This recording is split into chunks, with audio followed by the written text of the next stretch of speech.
இந்த பெருமைமிகு விழாவில் தமிழ்நாட்டோட மாநில பள்ளி கல்விக் கொள்கை 2025 வெளியிட்டது பெரும் மகிழ்ச்சி. தமிழ்நாட்டுக்குன்னு எல்லாத்தையும் ஒரு யூனிக் கேரக்டர் இருக்கு, முற்போக்கான சிந்தனை இருக்கு.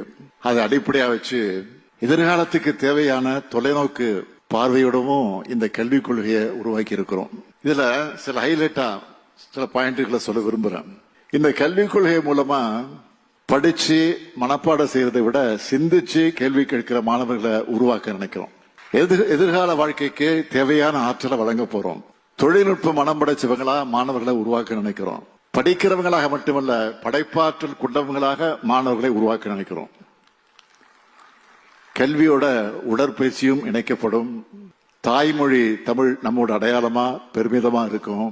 முக்கியமா தமிழும் ஆங்கிலமும் என்கிற இருமொழி கொள்கைதான் நம்முடைய உறுதியான கொள்கையாக இருக்கும். மீண்டும் சொல்றேன், இருமொழி கொள்கைதான் நம்முடைய உறுதியான கொள்கை.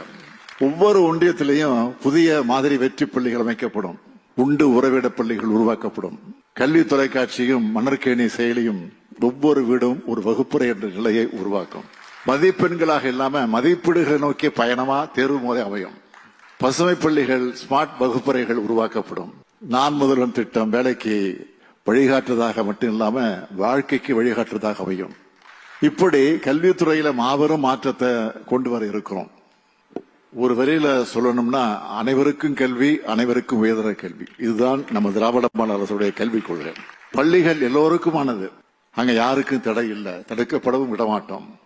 யாரும் புறக்கணிக்கப்படக்கூடாது. கல்வி பாகுபாட்டை நீக்குவோம்.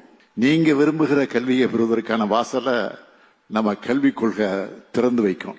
சமத்துவ கல்வியை உருவாக்குவோம். அறிவு கல்வியை அறிமுகம் செய்வோம். முக்கியமா அது பகுத்தறி கல்வியாக இருக்கும். அறிவியலுக்கு புறமான பிற்போக்கு சிந்தனைகள் பள்ளிகளில் நுழைய அனுமதிக்க மாட்டோம். நம்ம மாணவர்கள் உலகளவு போட்டி போட்டு வெற்றி பெற இந்த மாநில கல்விக் கொள்கை துணையாக இருக்கும்.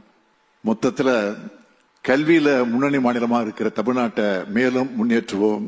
கல்வி மூலமா எதிர்காலத்தில் நீங்க எல்லோரும் பெரிய பெரிய அதிகாரிகளாக, அரசியல் தலைவர்களாக, அறிவியலாளர்களாக, மருத்துவர்களாக, சட்ட அறிஞர்களாக, பொறியாளர்களாக, கலைஞர்களாக உருவாகி உங்க வீட்டுக்கும் தமிழ்நாட்டுக்கும் பெருமை சேர்க்கணும்.